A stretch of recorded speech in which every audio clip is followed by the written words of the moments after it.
लोकसभा व राज्यसभा अशा दोन्ही सभागृहातून 141 खासदारांचे निलंबन झाल्याच्या निषेधार्थ दर्यापूर तालुका काँग्रेस कमिटी व शहर काँग्रेस कमिटीतर्फे तीव्र आंदोलन करण्यात आले। यामध्ये मोदी सरकारचा निषेध सुद्धा करण्यात आला।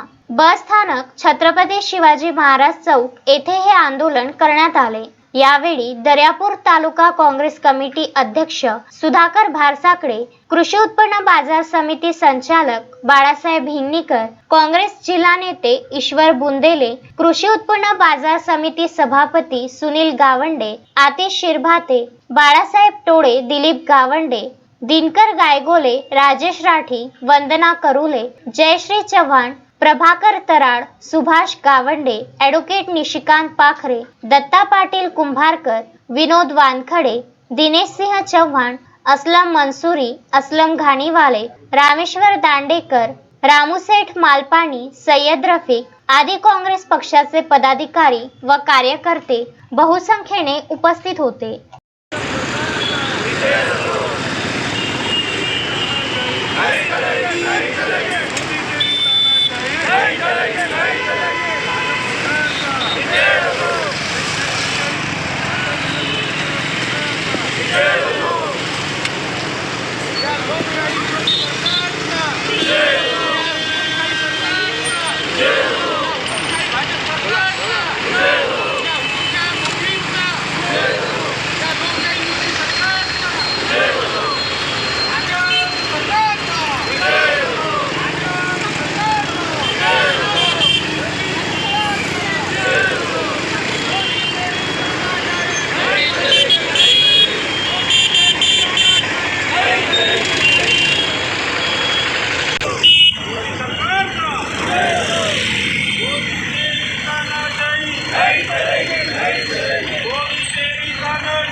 गजानन देशमुख, विदर्भ न्यूज, दर्यापूर।